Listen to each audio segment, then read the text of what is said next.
মাশাআল্লাহ, এত পারফেক্ট রসমালাই তাও আবার প্রথমবার বানিয়েছি, ভাবা যায়? আপনারা কি ভাবছেন রেসিপিটা অনেক হার্ড?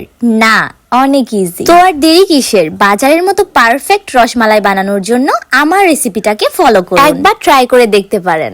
আশা করি আর বাজারের রসমালাই কিনে খেতে হবে না। তো প্রথমেই আমি একটা বাটিতে পরিমাণ মতো গুঁড়া দুধ ঢেলে দিচ্ছি। 10 টাকার প্যাকেট গুঁড়া দুধগুলো আমি নিয়েছি। তারপরে এই গুঁড়া দুধে পরিমাণ মতো বেকিং পাউডার ঢেলে দিয়েছি। বেকিং পাউডারটাকে খুব ভালোভাবে দুধের সাথে মিশিয়ে নিয়েছি এন্ড পরে অল্প অল্প তেল দিয়ে ভালোভাবে মিশিয়ে নিয়েছি। তেলের পরিমাণটা আপনারা একটু বাড়িয়ে নেবেন। তেলটাকে গুঁড়া দুধের সাথে মিশিয়ে নেওয়ার পর আমি একটা ডিম ফেটিয়ে রেখেছিলাম এবং সেই ডিমটাকে অল্প অল্প করে ঢেলে ঢেলে মিশিয়ে নেব। খুব বেশি শক্ত ডো করা যাবে না, আবার খুব বেশি নরমও করা যাবে না, পারফেক্ট ভাবে করে নিতে হবে। তারপর হাতের মধ্যে একটু তেল লাগিয়ে গোল গোল বলের মতো করে নিচ্ছি। এখানে বলটাকে খুব সাবধানতার সাথে বানাতে হবে যাতে কোনো জায়গা দিয়ে ফেটে না থাকে। আমার সবগুলো বল বানানো কমপ্লিট। এখন আমি চুলায় দুধ গরম করতে দিয়ে দিয়েছি এবং দুধটা অল্প জাল হয়ে যাওয়ার পর এখানে দিয়ে দিয়েছি খাল, এলাচ এন্ড লবঙ্গ। এই সব কিছু দিয়ে খুব ভালোভাবে জাল করে নিতে হবে। তারপর আমি পরিমাণ মতো চিনি দিয়ে দিয়েছি। তারপর যখন বলক উঠে আসবে তখন আমাদের বানিয়ে রাখা বলগুলোকে দিয়ে দিতে হবে। বলগুলো দেওয়ার সাথে সাথে ফুলে দ্বিগুণ হয়ে গেছে, মাশাআল্লাহ।